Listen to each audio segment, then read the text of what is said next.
तुल्यवेगलितेन्द्रियं बुद्धिवातं वरिष्ठं मातात्मजं वानरयोतं मुख्यं श्रीरामदूतं शिरसा नमामि। कृष्णाय वासुदेवाय हरे परमात्मने सर्वक्लेशनाशाय गोविन्दाय नमो नमः। पूज्याय राघवेन्द्राय सत्यधर्मरताय च भजतां कल्पवृक्षाय नमः। श्री गुरुभ्यो नमः। ಮೊದಲನೇದಾಗಿ ಈ ಕ್ಷೇತ್ರದ ಸ್ವಾಮಿಯಾಗಿರ್ತಕ್ಕಂಥ ಕಲಿಯುಗದ ಪ್ರತ್ಯಕ್ಷ ದೈವನಾಗಿರ್ತಕ್ಕಂಥ ಶ್ರೀ ವೀರಾಂಜನೇಯ ಸ್ವಾಮಿ ಚರಣಾರವಿಂದಗಳಿಗೆ ಕೊಡಮಾತು. ತಮಗೆಲ್ಲರಿಗೂ ಕೂಡ ಶರಣ. ಈಗ ನೀವೆಲ್ಲರೂ ಕೂಡ ಮಠಕ್ಕೆ ಬಂದೀರಿ, ಪ್ರತಿ ವಾರ ಪ್ರವಚನ ಕೇಳ್ತೀವಿ. ಕೇಳಿ ಏನ್ ಮಾಡಿರಿ? ನೀವೆಲ್ಲ ಅನುಸರಿಸ್ಕೊಂಡಿರಿ ಜೀವನದಲ್ಲಿ.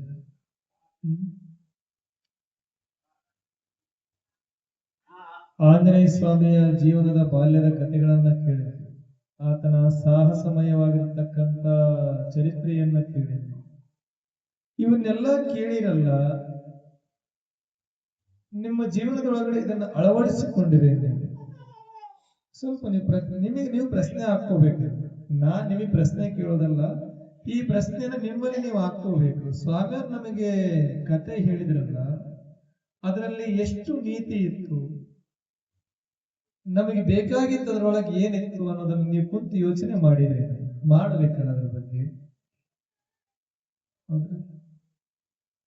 ಹನುಮಂತ ಹೆಂಗೆ ರಾಮನಾಮವನ್ನ ಜಪ ಮಾಡ್ತಾ ಇದ್ನೋ ಹಂಗೆ ನಾವು, ಆತ ಒಂದು ಕ್ಷಣ ಕೂಡ ರಾಮನಾಮವನ್ನು ಬಿಟ್ಟಿಲ್ಲ ಆಂಜನೇಯ, ಹೌದ್ರ?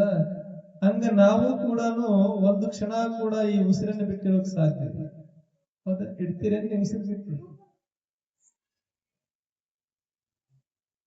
ಈ ಉಸಿರೊಳಗೆ ಯಾರಿದ್ದಾರೆ?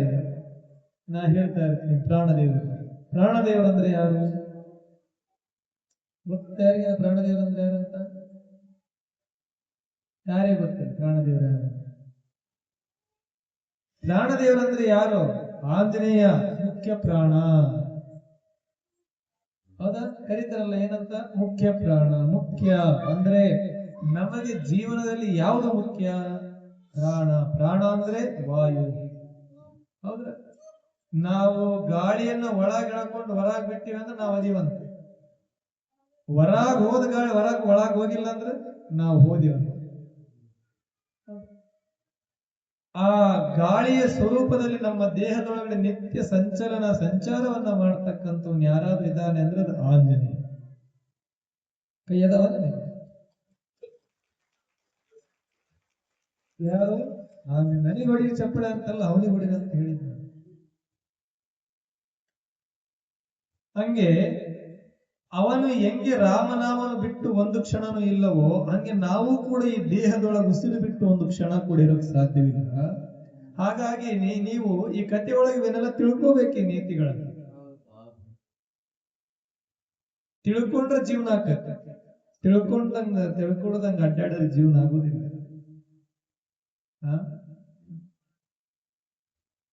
ಹಿಂದಿನ ವಾರದಲ್ಲಿ ನಿಮಗೆಲ್ಲ ಹೇಳಿದೆ ಏನಂತ, ಮಾತೆ ಸೀತೆಯ ಕಷ್ಟವನ್ನೆಲ್ಲ ನೀವು ಕೇಳಿದ್ರಿ. ಕೆಲವೊಂದು ಹೆಣ್ಮಕ್ಳು ಕಣ್ಣಾಗ ನೀರ ಬಂದ್ರು. ಎಷ್ಟು ಕಷ್ಟ ತಾಯಿ, ಹೌದಲ್ಲ? 9 ತಿಂಗಳು ತುಂಬಿದ ಗರ್ಭಿಣಿಯನ್ನ ಕರ್ಕೊಂಡೋಗಿ ಹಡಿದಾಗ ಬಿಟ್ಟು ಬರೋದ ಸುಮ್ಮನೆ ಮಾತೆ. ನೀವೆಲ್ಲ 9 ತಿಂಗಳು ಹೆಣ್ಮಕ್ಳು ಇದೀರ ಅಂದ್ರೆ ಮನೆಯಾಗ ನಿಮ್ಮನ್ನೆಲ್ಲ ಎಷ್ಟು ಜೋಪಾನ ಮಾಡ್ತಾರೆ. ನಿಮ್ಮನೆ ತಾಯಿ ಆಗಿರ್ಬೋದು, ಅಜ್ಜಿ ಆಗಿರ್ಬೋದು, ಅತ್ತೆ ಆಗಿರ್ಬೋದು, ಗಂಡ ಆಗಿರ್ಬೋದು. ಅಂತದ್ರೊಳಗ ಮಹಾರಾಣಿ ಆಗಿರ್ತಕ್ಕಂಥ ಸೀತೆ, ಜಗತ್ತಿಗೆ ತಾಯಿ ಆಗಿರ್ತಕ್ಕಂಥ ಲಕ್ಷ್ಮೀ ಸ್ವರೂಪಿಯಾಗಿರ್ತಕ್ಕಂಥ ಸೀತೆಯನ್ನ ಯಾರೋ ಆಡಿದ ಮಾತಿಗೆ, ಅಂದ್ರೆ ರಾಜಾರಾಮನಾಗಿರ್ತಕ್ಕಂಥ ರಾಮದೇವರು ಪ್ರಜೆಗಳ ಮಾತಿಗೆ ಕಿವಿಗೊಟ್ಟು, ಪ್ರಜೆಗಳ ಮಾತನ್ನ ನಾನು ಕೇಳಬೇಕು, ಅವರ ಮಾತಿಗೆ ನಾನು ಬೆಲೆ ಕೊಡಬೇಕು ಅನ್ನೋ ಉದ್ದೇಶದಿಂದ ಮಡದಿ ಎನ್ನುವ ಮೋಹವಿಲ್ಲದೆ ಆಸೆಯ ಸುಳಿಯಲ್ಲಿ ಬಿದ್ದು ಸುಳಿದಾಡದೆ ಸೀತೆಯನ್ನ ಕಾಡಿಗೆ ಕಳಿಸ್ತಾನೆ.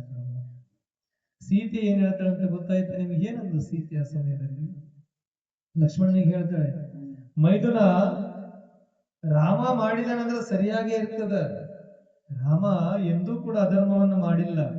ಆತ ನನ್ನ ಕಳಿಸಿದನಂದ್ರದಕ್ಕೆ ಒಂದು ಅರ್ಥ ಇರ್ತದೆ. ಚಿಂತೆ ಮಾಡಬೇಡ, ನೀನು ನನ್ನ ಬಗ್ಗೆ ಯೋಚನೆ ಮಾಡಬೇಡ, ನಿನ್ನ ಅಣ್ಣನ ಬಗ್ಗೆ ಯೋಚನೆ ಮಾಡು, ರಾಮನ ಆದೇಶವನ್ನ ಪರಿಪಾಲನೆಯನ್ನು ಮಾಡು ಅಂತ ಹೇಳಿದ ಸೀತಾದೇವಿ. ಹೌದ್ರಾ? ರಾಮನ ಆದೇಶವನ್ನ ಪರಿಪಾಲನೆಯನ್ನ ಮಾಡು, ಅಣ್ಣನ ಆಜ್ಞೆಯನ್ನ ಮೀರಬೇಡ ಲಕ್ಷ್ಮಣ. ನಿನ್ನ ಅಣ್ಣ ಮಾಡಿದ್ದು ಸರಿಯೇ ಇರ್ತದೆ. ನನ್ನ ರಾಮ ಎಂದೂ ಕೂಡ ಜಗತ್ತಿನೊಳಗೆ ಅಧರ್ಮವನ್ನ ಮಾಡಿಲ್ಲ, ಮಾಡೋದು ಇಲ್ಲ. ನನ್ನಿಲ್ಲಿ ಕಳಿಸ್ಯಾನ ಅಂದ ಮೇಲೆ ಕಾರಣ ಇರ್ತದೆ, ಕಾರಣ ಇಲ್ಲದೆ ಏನೂ ಆಗುದಿಲ್ಲ. ನೀನು ಹೋಗು ಅನ್ನೋ ಮಾತನ್ನ ಹೇಳ್ತಾನೆ. ಸೀತೆ ಹತ್ತಿದ್ದನ್ನು ನೋಡಿ ಕಲ್ಲು ಕೂಡ ಅಳ್ತದ. ಸೀತೆಯ ಕಣ್ಣೀರನ್ನು ನೋಡಿ ಕಲ್ಲು ಕೂಡ ಕಣ್ಣೀರು ಸುರಿಸ್ತದೆ. ಅಂದ್ರೆ ಆ ತಾಯಿಯ ಪವಿತ್ರತೆ ಅಷ್ಟಿತ್ತು, ಆ ತಾಯಿಯ ಸಹನಶೀಲತೆ ಅಷ್ಟಿತ್ತು. ಮಹಾನ್ ಪಾವನೆ ಆ ಮಹಾತಾಯಿ. ಹೌದ್ರ? ಅಂತಹ ತಾಯಿ ಸ್ವರೂಪಿಗಳ ನೀವೆಲ್ಲ ಹೆಣ್ಮಕ್ಳು. ಪ್ರತಿಯೊಂದು ಹೆಣ್ಣಿನಲ್ಲೂ ಕೂಡ ದುರ್ಗಾ ಶಕ್ತಿ ಇರ್ತದೆ. ಅದಕ್ಕಾಗಿ ಹೇಳ್ತಾರ, ಒಲಿದರೆ ನಾರಿ ಮುನಿದರೆ ಮಾರಿ. ಅದು ಹೊಲಿಬೇಕು. ಎಷ್ಟು ಶಾಂತವಾಗಿ, ಎಷ್ಟು ಸಹನ ಮೂರ್ತಿಗಳಾಗಿ ನೀವು ಇರ್ತೀರೋ, ನಿಮ್ಮ ಮನೆ ಅಷ್ಟು ಅಷ್ಟು ಸಮೃದ್ಧಿಯಾಗಿರುತ್ತೆ. ಯಾವಾಗ ನೀವು ದೇವ್ ಬಂದರ್ ಮಾಡಿದ್ರೆ ಮನೆ ಆವಾಗ ಗಲಿಬಿಲಿ ಆಗಿರ್ಬೇಕು. ಇರುವುದರೊಳಗ ನೀವು ಬದುಕಬೇಕದಕ್ಕೆ ನೀವು ಯೋಚನೆ ಮಾಡ್ತೀರೋ, ಆ ಇರುವಿಕೆಯಲ್ಲೇ ಸ್ವರ್ಗ ಕಾಣ್ತದೆ. ಹೌದಾ? ಸೀತೆ ಅದನ್ನೇ ಕಂಡಿದ್ದು. ಏನು ನನ್ನ ಭಾಗ್ಯದಲ್ಲಿ ಬಂದಿದೆಯೋ ಅದನ್ನು ಅನುಭವಿಸುವುದೇ ನನ್ನ ಕರ್ತವ್ಯ ಅಂತ ಅಂತೇಳಿ ಮಾತೆಸಿದ ದಿಟ್ಟತನದಿಂದ ಅದನ್ನು ಅನುಭವಿಸಿದ್ದು. ಹಂಗೆ ನೀವು ಕೂಡ ಏನು ನನ್ನ ಭಾಗ್ಯದಲ್ಲಿ ಬಂದೈತೆ ಅದೇ ನನಗೆ ಶಾಶ್ವತ ಅಂತಂದೇಳಿ ದಿಟ್ಟತನದಿಂದ ಬದುಕಿದ್ರೆ ನಿಮಗೆ ದುಃಖ ಆಗುದಿಲ್ಲ. ಇಲ್ಲದ್ರೆ ಬರೀ ದುಃಖಗಳೇ ನಮ್ಮ ಜೀವನದಲ್ಲಿ ತುಂಬ ಹೋಗಿರುತ್ತೆ. ಹಿಂಗ ಸೀತಾದೇವಿನ ಕರ್ಕೊಂಡೋಗಿ ಕಾಡಿಗೆ ಬಿಟ್ಟು ಬರ್ತಾರ. ಕಾಡಿಗೆ ಬಿಟ್ಟು ಬಂದ ಮೇಲೆ ವಾಲ್ಮೀಕಿ ಮಹರ್ಷಿಗಳು ಕರ್ಕೊಂಡು ಹೋಗ್ತಾರೆ. ಸೀತೆಯನ್ನು ಕರ್ಕೊಂಡೋಗಿ ತಮ್ಮ ಕುಟೀರದೊಳಗಡೆ ಏನ್ ಮಾಡ್ತಾರೆ? ಆಶ್ರಯವನ್ನು ಕೊಡ್ತಾರೆ. ಆಶ್ರಯವನ್ನು ಕೊಟ್ಟಾಗ ಋಷಿಗಳು ಆಶ್ರಯ ಕೊಟ್ಟ 15 ದಿನಕ್ಕೆ ಸೀತಾದೇವಿಗೆ ಹೆರಿಗೆ ಆಗ್ತದೆ. ಇಬ್ರು ಗಂಡು